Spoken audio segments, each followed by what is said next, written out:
신약성경 135페이지 누가복음 22장 31절부터 34절까지 31절부터 34절까지 교독하시겠습니다. 시몬아 시몬아 보라 사탄이 너희를 밀가부르듯 하려고 요구하였으나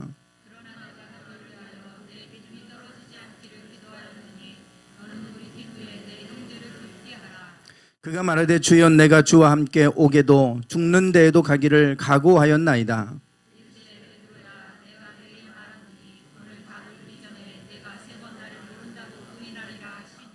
아멘.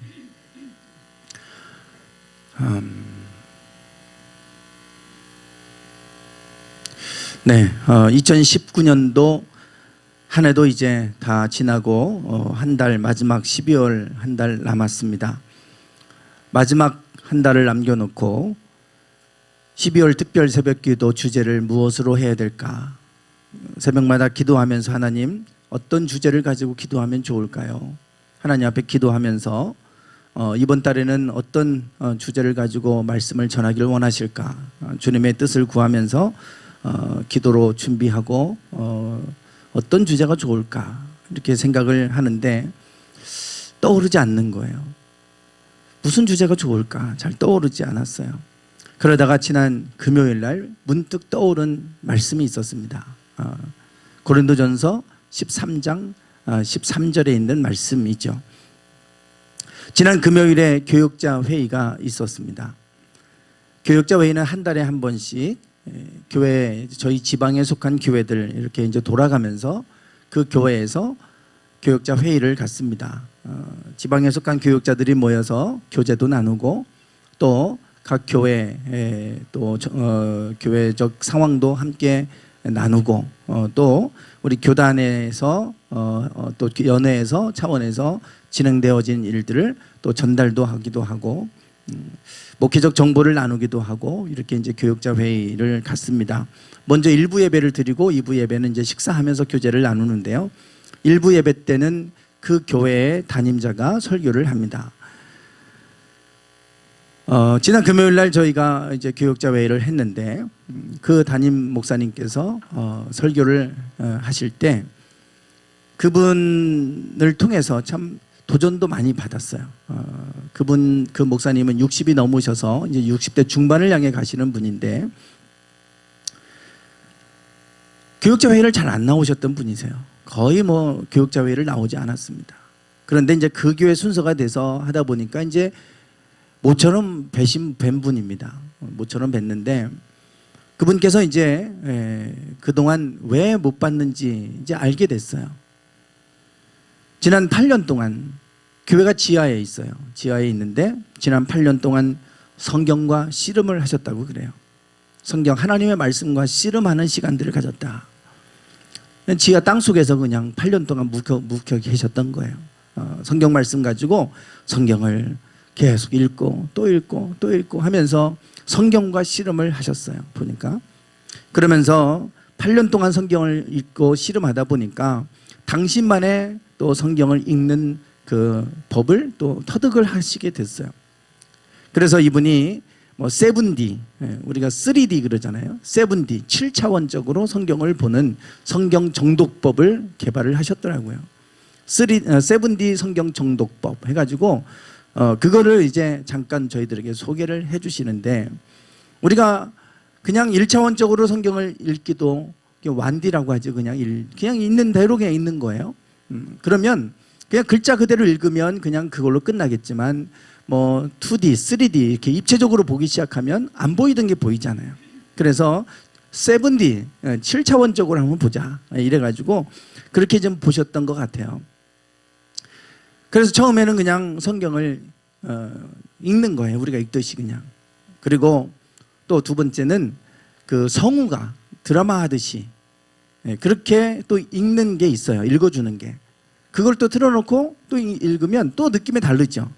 스토리 같은 경우는 무슨 대화하듯이 또 이렇게 읽어주니까 느낌이 더 다른 거예요. 그렇게 해서 또 한번 들어보고 그리고 또 영어 성경을 가지고 또 한번 보고 또 다른 역본들은 어떻게 되어 있는지 다른 역본들을 펴놓고 또 보고 벌써 지금 4번이잖아요. 그렇게 하고 또 이제 기도하고 성경 안에서 성령 안에서 보려고 또 하고 이렇게 하면서 7가지를 하는 거예요. 하나를 보더라도. 그래서 완디 한 번 읽기도 힘든데 한 번을 읽더라도 7가지 차원으로 접근을 해서 그렇게 읽으시니까 못 보던 것들이 보이기 시작하더라. 느껴지지 않았던 것, 그동안 깨닫지 못했던 것들이 보여지더라. 이러면서 7D 성경 정독법을 가지고 이제 지난 얼마 전에 처음 세미나를 하셨다고 그래요. 그러면서 이분이 그렇게 영어 성경만 봐도 성경이 또 다르게 보이더라. 말씀이. 그래서 그동안 다 잃어버렸던 영어를 다시금 영어 사전 찾아가면서 그렇게 영어 공부해가면서 하셨다는 거예요. 8년 동안. 그래서 이제 지금은 자유자재로 영어를 읽을 수 있게 됐다고 얘기를 하세요. 60세가 넘으셨는데. 그렇게 하면서 설교를 하면서 우리가 그 설교 말씀을 듣고 그러면서 좀 도전을 받았어요. 이 목사님 60이 넘으셨는데도 저렇게 영어에 대해서 도전하시고 영어 성경으로 읽고 또 다른 역본을 통해 보고 한 번 읽지도 않는데 그 7번 한 번 읽더라도 7가지 방법을 동원해서 읽고 이렇게 하면서 8년 동안 씨름하시는 그 모습을 보면서 참 도전을 많이 받았습니다. 설교 끝나고 그리고 이제 식사하면서 교제를 나누는데 목사님들도 다 도전을 받았죠. 나이가 먹어가면 사실은 우리가 좀 마음이 나태해지기도 하고 매너리즘에 빠지기도 하고 의욕도 좀 상실해가고 이러잖아요. 그런데 이 목사님은 나이가 들어서 목회를 늦게 하셨어요. 목회를 늦게 하셨는데 이분이 늦게 하다 보니까 이제 그러한 열정을 갖고 성경을 내가 더 깊이 좀 파보자, 더 깊이 알아보자 이래서 이제 하신 거예요. 목사님들이 다 도전받았습니다. 목사님 참 대단하시다고. 그 나이에 유튜브에 막 영상을 만들어서 올리고요. 그리고 막 모든 화면들 PPT는 기본이고 많은 그 컴퓨터로 작업하는 것들을 본인이 다 작업해서 영상 올리고 부르고 만들고 다 그런 일을 하고 계시더라고요. 그래서 그 나이에도 저렇게 노력하면서 하시는 그 모습 참 도전받았습니다. 다들 이제 도전을 받은 얘기를 하세요. 한 목사님께서 그 얘기를 하십니다. 60이 아직 안 되신 목사님이신데 50대 후반인데 목사님 참 대단하시네요. 목사님의 열정이 부럽습니다. 저는 이제 목회적 열정이 식어져 가서 큰일이에요. 목회적인 열정을 잃어버리는 것 같아서 저는 고민입니다. 이러면서 그 목사님 한 분이 당신의 속마음을 얘기를 하시는 거예요. 옆에서 제가 그 얘기를 듣고 그 생각이 들었어요.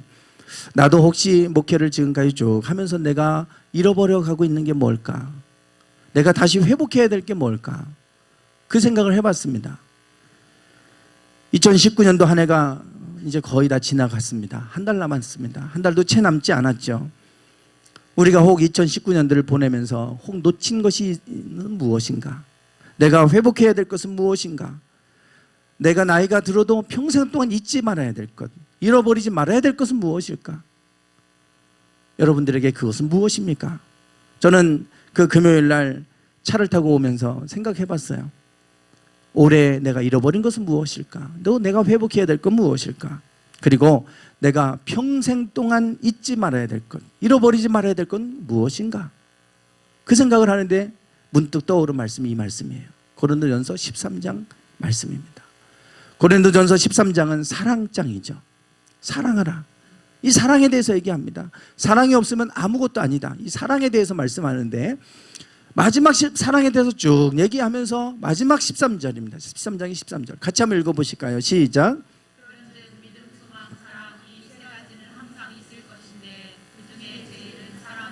아멘. 그런즉 믿음, 소망, 사랑 이 세 가지는 항상 있을 것인데 그 중에 제일은 사랑이라. 저는 이 말씀을 성경을 그동안 수없이 읽고 또 이 말씀 고린도전서 13장을 암송하기도 했고 너무나 잘 아는 말씀이잖아요. 우리 크리스찬들뿐만 아니라 믿지 않는 사람들도 이 말씀은 압니다. 그런데 제가 그동안 알았던 말씀은 뭐냐면 믿음, 소망, 사랑 그 중에 제일은 사랑이라. 제가 그렇게 기억하고 있었어요. 믿음, 소망, 사랑 그 중에 제일은 사랑이라. 대개 이 말씀을 갖고 설교할 때 사랑을 얘기하기 위해서 믿음과 소망과 사랑 이 세 가지가 다 있어야 되지만 그 중에 제일은 사랑이다. 그러면서 사랑을 강조하기 위한 사랑장이고 그러다 보니까 사랑에 대해서 얘기하는데 제가 이 말씀이 문득 떠올라서 찾아보니까 믿음, 소망, 사랑 이 세 가지는 항상 있을 것인데 이 세 가지는 항상 있는다. 절대 사라지지 않는 것이다. 그 얘기예요. 그러니까 사랑만 중요한 게 아니라 세 가지가 다 중요하다. 이 세 가지는 영원히 사라지지 않을 영원한 것이다. 이 말씀을 제가 탁 붙드는 순간 아 그렇구나. 평생 동안 잊지 말아야 될 것이 있다면 세 가지구나. 믿음과 소망, 사랑이다. 여기 보시면 이게 색의 팔레트라고 하는 겁니다. 여러분 색이 사실 저거보다 더 많죠. 색은 무한히 만들어낼 수 있습니다. 같은 분홍색이라도 조금만 따라서 이 분홍색이 색깔이 다 느낌이 다 달라져요. 색은 무한히 만들어내요. 저게 색의 팔레트라고 하는 건데 저렇게 무한한 저 어마어마한 많은 색깔이 있어요. 저기에 표현되지 않는 더 많은 색깔도 있습니다. 그런데 저 수많은 색들의 기본이 되는 색이 있죠. 우리가 그것을 삼원색이라 그럽니다. 모든 색을 만들어내려면 세 가지 색깔이 가장 기본적으로 필요해요. 그것을 삼원색이라 그러는데 이것은 빛의 삼원색입니다. 빛으로 색깔을 표현하는 빛의 삼원색. 그러면 빨강, 파랑, 녹색 요 세 가지예요. 이게 빛의 삼원색입니다. 요 세 가지 가지고 모든 색을 다 조합해서 만들어내는 거예요. 요거는 우리가 물감으로 그림 그릴 때 쓰는 물감의 그 색이에요. 그 물감으로 만들어내는 색, 빛하고는 다른데 이 삼원색입니다. 그래서 물감의 삼원색이라고도 뭐 이렇게 표현하고 그러는데 빨강, 파랑, 노랑. 여긴 녹색이지만 여긴 노랑이에요. 그래서 빨로파. 빛의 삼원색은 빨록파. 어쨌든 요 세 가지만 있으면 모든 걸 다 만드는 거예요. 두 가지 갖고 안 됩니다. 네 가지도 아니에요. 세 가지예요. 세 가지. 왜 세 가지로 모든 게 다 가능할까? 참 이게 미스테리입니다.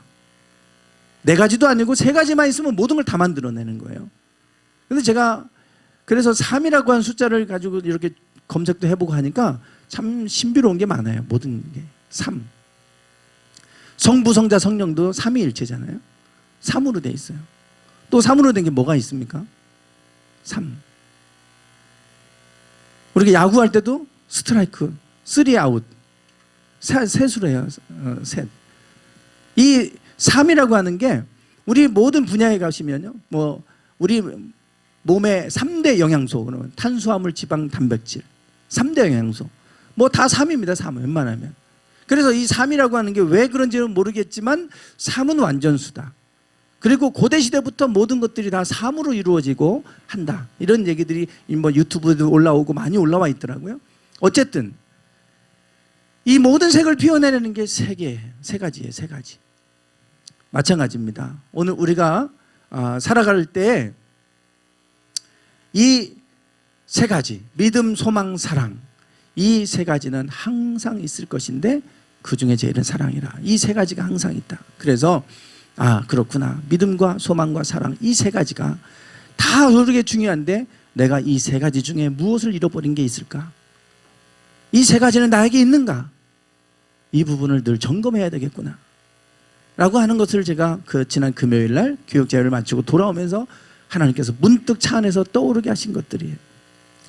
그래서 이번 달 주제가 믿음, 소망, 사랑 이 세 가지는 항상 있을 것인데 이 세 가지 말씀을 좀 가지고 나누려고 합니다. 오늘은 믿음에 관한 얘기를 좀 하려고 그래요. 믿음. 뭐 아무리 강조해도 지나치지가 않죠. 믿음. 우리가 이 자리에 왜 앉아 있습니까? 하나님에 대한 믿음 때문에 앉아 있는 것 아니겠어요? 이 귀한 시간을 우리가 나가서 얼마든지 즐길 수 있는데 이 모든 것들을 다 포기하고 이 자리에 나와 앉아 있는 이유는 하나님에 대한 믿음 때문이에요. 믿음이 아니고는 이 자리에 앉아 있을 이유가 하나도 없어요. 믿음입니다.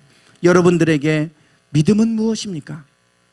믿음은 영원히 항상 있는 평생 동안 우리가 간직해야 할 중요한 것 중에 하나인데 세 가지 중에 하나인데 이 세 가지가 있으면 모든 것이 다 이제 되는 것인데요.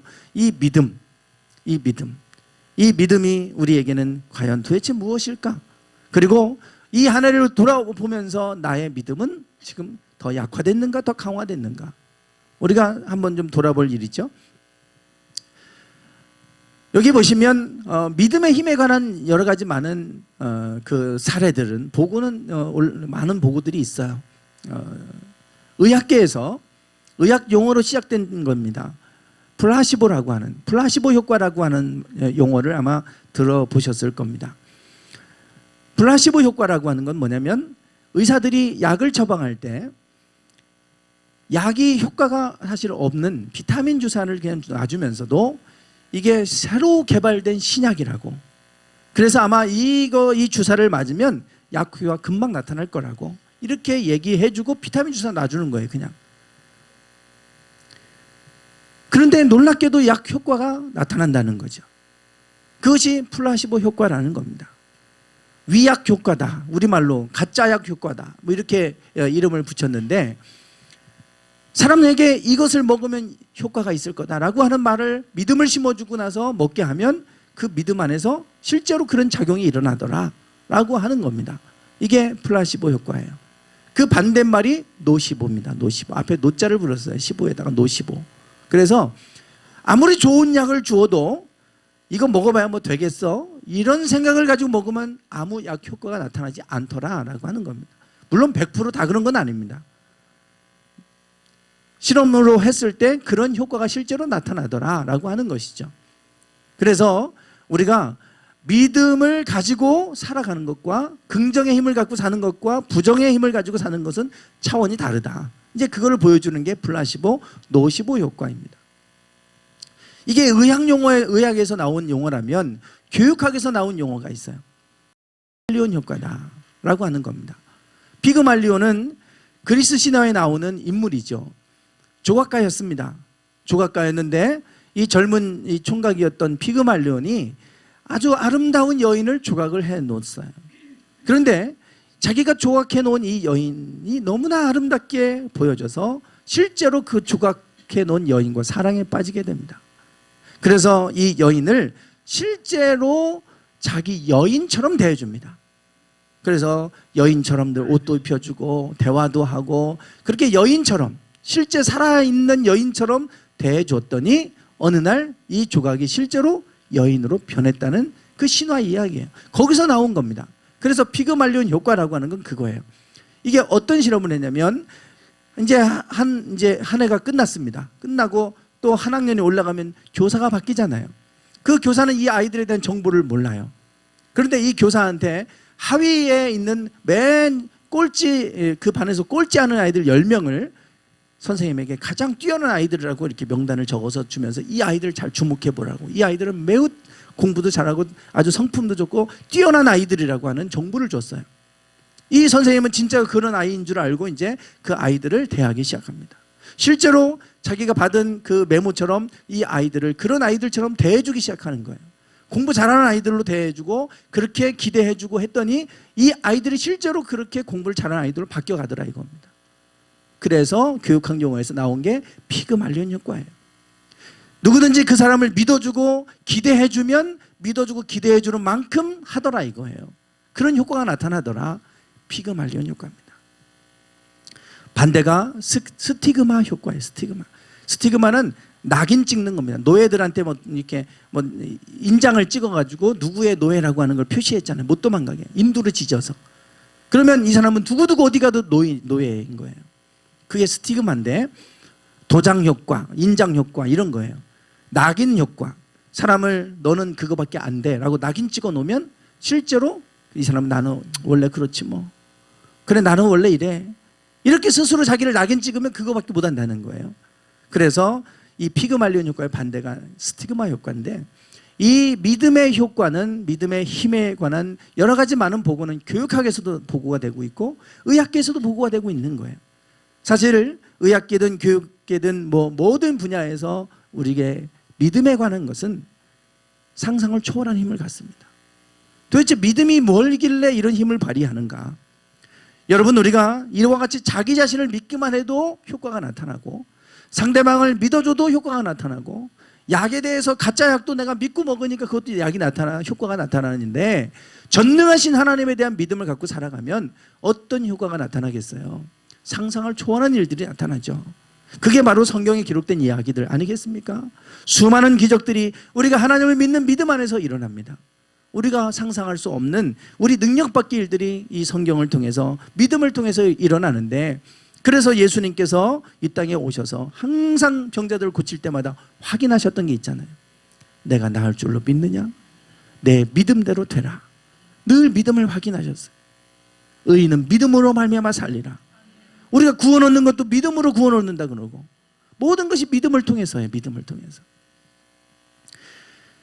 그래서 이 믿음의 힘이라고 하는 것은 정말 우리가 믿음이 끊어지긴 하면 믿음과 소망도 연결되어 있어요. 믿음이 끊어지면 소망도 끊어집니다.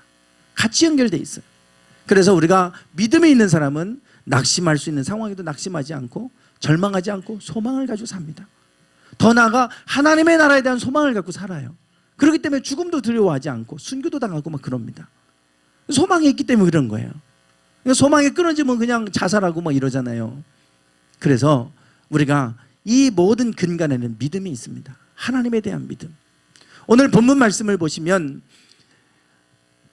예수님께서 마지막 날 밤에 십자가를 지시기 전에, 잡히시기 전날 밤, 마지막 날 밤입니다. 최후의 만찬을 했던 그날 밤, 그 베드로에게 마지막으로 하신 말씀이 이거예요.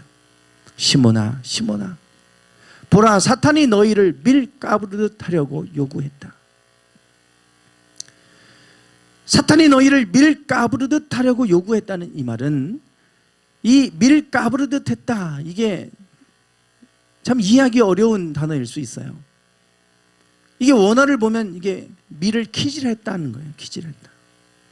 키질하다. 물론 지금 젊은 세대들이야, 우리 젊은 청소년들이야 키질이 뭔지 모를 겁니다. 네, 예, 사진이 빠졌습니다. 죄송하네요. 뭐라고 해야 돼요? 그 설명을. 네, 예전에 여기 있네요. 여기. 네, 지금 이렇게 보시면 지금 이게 키예요. 키, 그죠?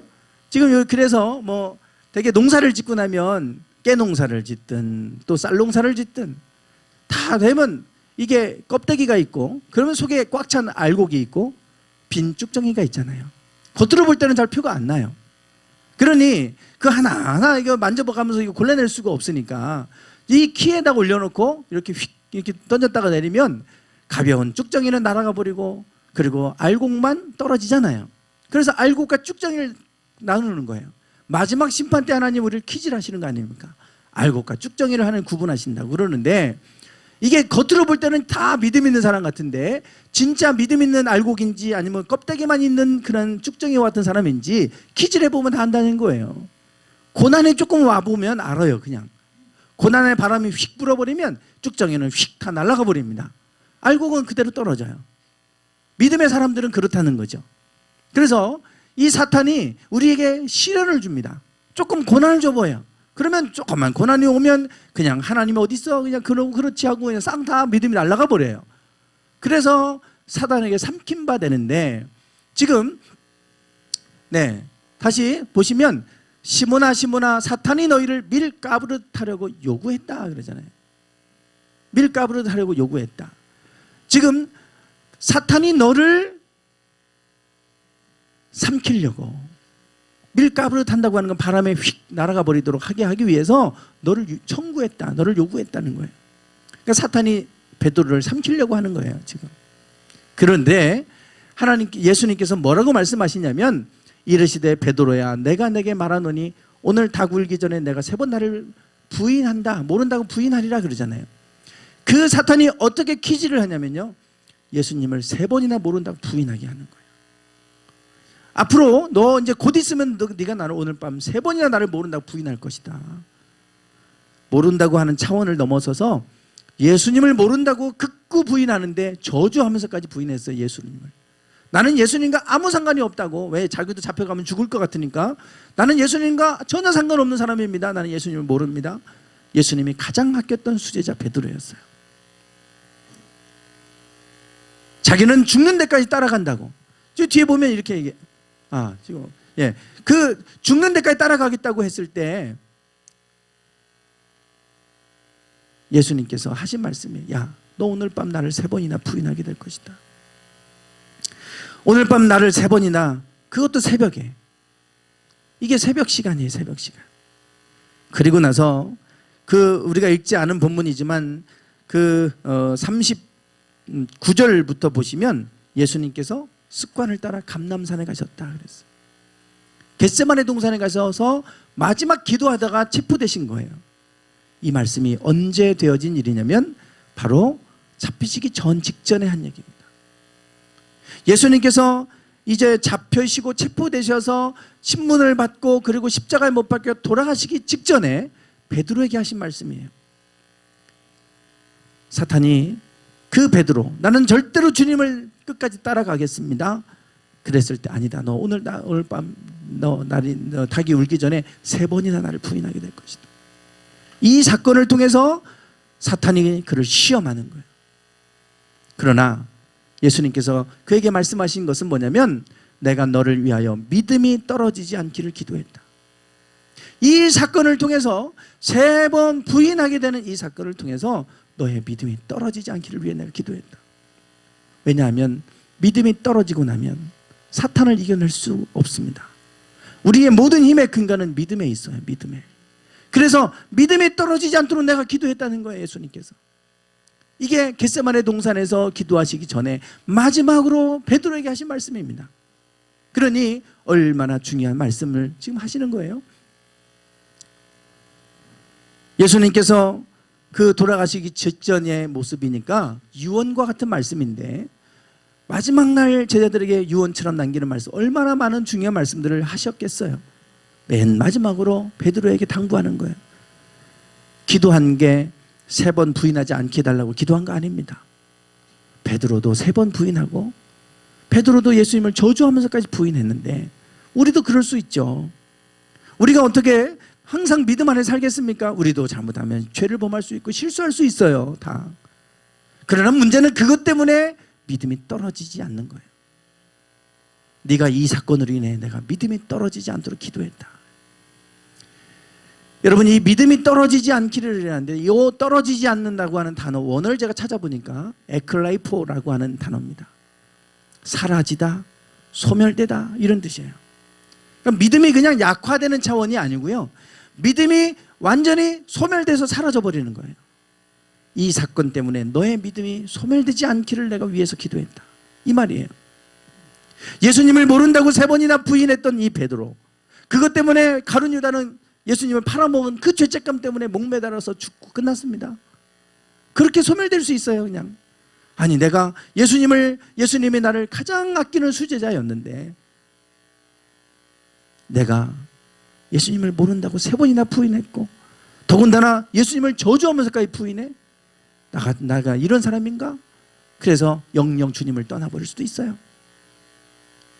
예수님은 그렇게 되지 않도록 기도하셨다고 그래요. 이 사건으로 인해 너의 믿음이 소멸되지 않기를 원한다. 내가 그렇게 되도록 내가 기도했다. 그러니 너는 돌이킨 후에 너의 형제를 굳게 해라. 뭘 굳게 하라는 겁니까? 믿음을 굳건하게 해라. 강하게 해라는 거예요. 강하게. 너도 그 사건 이후에 돌이킨다면 너의 믿음을, 형제들에게 믿음을 굳건하게 세우는 자가 되어라. 그렇게 지금 당부하시는 말씀이에요. 믿음이 떨어지는 것은 결국은 사탄의 밥이 되는 비결입니다. 우리가 어떤 때로는 믿음이 약화될 수 있어요. 어때 항상 늘 믿음이 좋겠습니까? 믿음이 약해지기도 하고 어떤 때는 믿음이 강해지기도 하고 우리는 늘 그런 굴곡을 가지고 살아갑니다. 문제는 믿음이 소멸되는 겁니다. 믿음이 소멸되면 회복할 방법이 없어요. 믿음이 약화되면 다시금 강화시킬 수 있는 기회들이 여러 가지 있지만 믿음이 소멸이 돼버리면 아무리 하나님이 말씀하셔도 깨닫지 못해요. 믿음이 소멸돼 버리면 아무리 사람들이 옆에서 얘기해도 사람들 그냥 비아냥거립니다. 문제는 믿음이 소멸되는 거예요. 오늘 우리가 어떤 일을 만나도 믿음이 소멸되지 않기를 주님의 이름으로 축원합니다. 사람들이 그래요. 조금 어려운 일 만나면 아니 내가 하나님을 믿었는데 어떻게 하나님이 살아계시면 이럴 수 있어? 그리고 하나님 떠나버리는 분들이 있어요. 너무나 안타까워요. 그렇게 말씀하실 때 정말 안타까워요. 정말 하나님을 정말 잘 경외하고 욥처럼 그렇게 섬겼는데 그런 일이 와서 또 그런 얘기하면 제가 이해를 하는데 그렇지 않은 분들이 그런 얘기하는 거예요. 하나님도 잘 섬기지도 않고 그래 놓고서 그 고난이 오면 하나님이 어떻게 그럴 수 있냐고 원망도 합니다. 믿음이 그러면서 소멸돼 버리면 그러면 어떻게 그 사람을 구원할 수 있겠어요? 문제는 믿음이 소멸되지 않는 거예요. 예수님이 이걸 왜 기도하셨다고 그러죠? 자, 베드로전서 5장 8절과 9절 말씀입니다. 같이 읽어보겠습니다. 시작.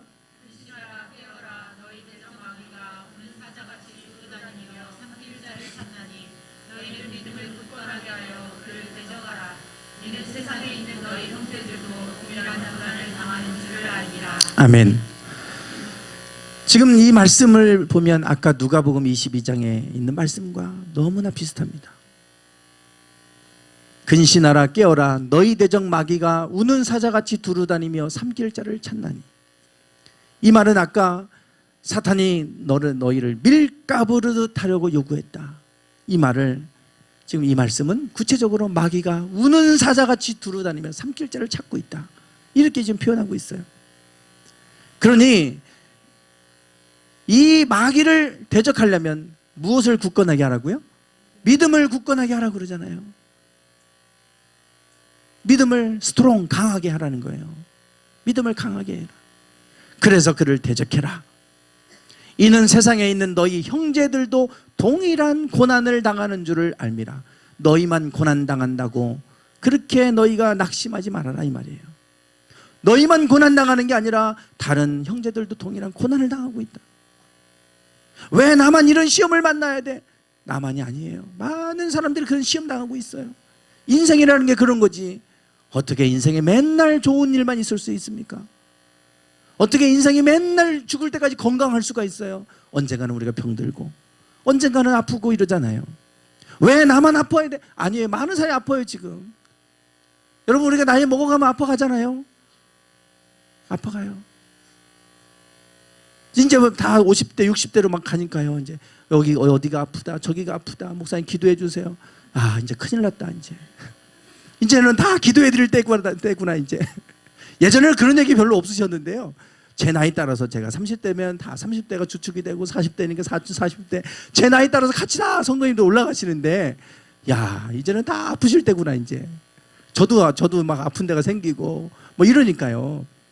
그러니까 여러분만 그런 게 아니라 나이 먹으면 다 아파요. 그러니까 우리가 그런 일 때문에 시험 당하고 그러는데 그것 때문에 믿음이 떨어지지 않아야 된다는 거예요. 믿음이. 문제는 그것 때문에 믿음이 떨어지면 안 된다. 그래서 지금 믿음을 굳건하게 해서 저를 대적해라. 믿음이 약화되면 사탄이 삼킨 바가 되는 거예요. 여러분 이 말씀을 지금 누가 하고 있습니까? 베드로전서잖아요. 베드로가 쓴 편지예요. 교회들에게 보내는 편지입니다. 첫 번째 편지. 베드로가 그 교회들을 향하여 성도들에게 그 고난 속에 있는 그들을 향하여 야 너희들 믿음을 굳건하게 해서 대적해라. 예수님이 베드로에게 하신 말씀을 베드로가 동일하게 그들에게 하고 있잖아요. 믿음이 약화되면 고난 때문에 믿음이 약화되면 사단에게 삼킨 바 된다. 그러니 절대 믿음이 떨어지지 않도록 믿음을 굳건하게 해서 저를 대적해라. 그렇게 권면하고 있습니다. 여러분 오늘 우리가 이 믿음, 소망, 사랑 이 세 가지는 항상 있을 것인데 이 세 가지는 항상 있어야 되는 것입니다. 믿음이 약화되면 우리는 다 사단의 밥이 돼서 삼켜져 버립니다. 그러면 나도 모르게 우리 양심도 다 잃어버리고 죄 가운데 빠져버리고 결국은 멸망의 자녀로 살아갈 수밖에 없죠. 그러므로 오늘 우리가 이 한 해를 돌아보면서 나는 이 믿음이 어떻게 소멸되지는 않았는가? 믿음이 약화됐다면 우리가 믿음이 더 굳건하게 세워지기를 주님의 이름으로 축원합니다. 여러분의 믿음을 한번 점검해 보세요. 내 믿음은 지금 어떤 상태인가? 그래서 우리의 믿음이 더 굳건하게 세워져서 믿음으로 말미암아 이 어둠의 세상을 살아가는 이 세상 속에서 믿음으로 대적하고 믿음으로 이기며 사시기를 주님의 이름으로 축원합니다. 기도하겠습니다. 하나님, 저희들이 살아가는 동안에 평생 동안 잃어버리지 말아야 될 것이 있다면 그 중에 한 가지가 믿음입니다. 주님은 우리의 믿음을 보시고 믿음을 통해 일하셨습니다. 내 믿음대로 되라. 오늘 우리의 믿음을 통해 일하시는 하나님, 오늘 우리의 믿음이 더 굳건하게 세워져 가기를 원합니다. 날이 갈수록 믿음이 더 강해져 가기 원합니다. 하나님, 이 믿음이 소멸되지 않도록 지켜주시옵소서. 붙잡아 주시옵소서. 때로는 시험에 들기도 하고 때로는 믿음이 약화되기도 하지만 하나님, 믿음이 영원히 사라지거나 소멸되지 않기를 원합니다. 하나님, 붙잡아 주셔서 베드로를 위해 기도하셨던 것처럼 우리를 위해 기도하여 주시고 우리를 위해서 붙잡아 주셔서 인도해 주셔서, 그래서 늘 우리가 믿음 안에서 깨어나게 하시고 믿음 안에서 굳건하게 세워지게 하여 주셔서 믿음으로 세상을 이기며 살아가는 저희들 모두가 되게 하여 주옵소서. 예수님의 이름으로 기도드리옵나이다. 아멘. 내가 믿기만 한다면, 내가 믿기만 한다면 오병이어의 이적이 내 삶 속에서 일어나리. 내가 믿기만 한다면 여리고 성 무너짐이 내 삶 속에서 일어나. 다시 한번, 내가 믿기만 한다면, 내가 믿기만 한다면 오병이어의 이적이 내 삶 속에서 일어나리. 내가 믿기만 한다면 여리고 성 무너짐이 내 삶 속에서 일어나리. 천지를 창조하신 하나님께서 불가능한 일이 있으며 천지를 다스리는 그 하나님이 무엇인들 못하실까.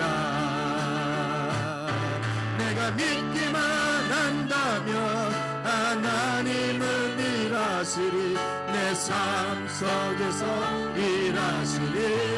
내가 믿기만 한다면, 믿기만 한다면 성경 속의 이적이 내 삶 속에서 일어나. 2절입니다. 내가 믿기만 한다면, 내가 믿기만 한다면 홍해가 갈라지듯이 내 삶의 이적이 일어나리.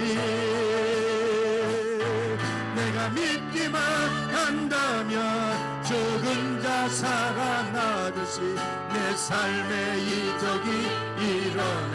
내가 믿기만 한다면, 내가 믿기만 한다면 홍해가 갈라지듯이 내 삶의 이적이 일어나리.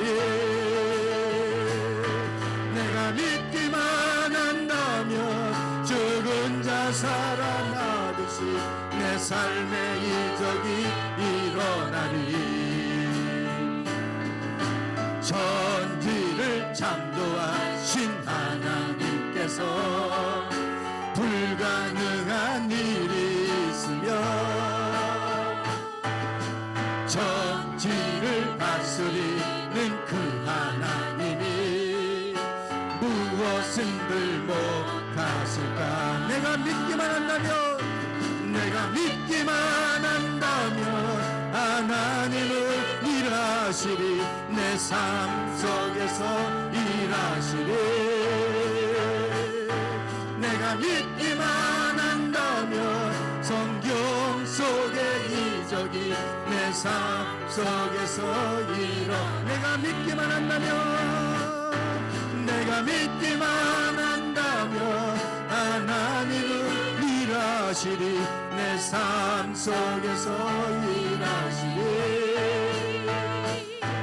내가 믿기만 한다면 성경 속의 이적이 내 삶 속에서 내가 믿기만 한다면, 내가 믿기만 한다면 하나님은 일하시리. 내 삶 속에서 일하시리. 내가 믿기만 한다면 성경 속의 이적이 내 삶. 이 시간 우리가 말씀을 붙들고 기도하기 원합니다. 하나님, 우리의 믿음이 떨어지지 않게 하여 주시옵소서. 어떠한 상황 속에서도 어떠한 고난 속에서도 하나님, 우리가 믿음을 잃어버리지 않도록, 주여 믿음을 잃어버리지 않도록 주여 붙잡아 주시옵소서. 믿음으로 하나님 일하시고, 믿음으로 기적을 베푸시고, 믿음으로 역사하시는 하나님. 주여 믿음으로 항상 하나님 살아계신 하나님을 영광의 믿음으로 믿고 나아가게 하여 주소서. 주여 믿음을 잃어버리면, 우리가 믿음을 잃어버리면 하나님 사단에게 섞임받아 하나님 우리의 삶이 멸망을 할 수밖에 없습니다. 주여 믿음을 굳건하게 하여 주시고, 믿음을 굳건하게 하여 저를 대적하여 승리하는 삶을 살아가도록 주님 함께 하여 주시옵소서. 주여 우리에게 믿음을 더하여 주시옵소서. 믿음을 더하여 주시옵소서. 믿음을 더하여 주시옵소서. 주여 하나님 아버지, 주님 이 하나를 보내면서 2019년도 이 하나를 보내면서 믿음이 약해졌다면 다시 그 믿음이 굳건하게 세워지기 원하오. 주님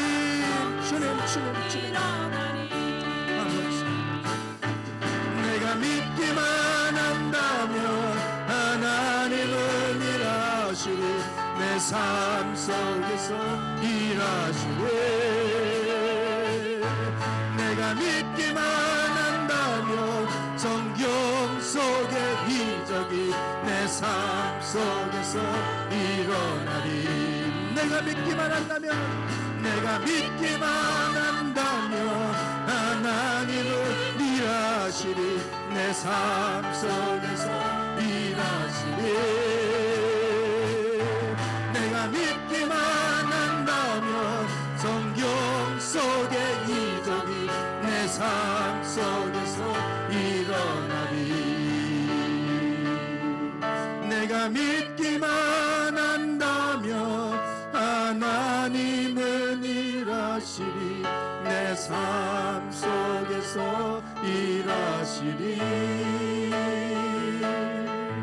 내가 믿기만 한다면 성경 속의 이적이 내 삶 속에서 일어나리.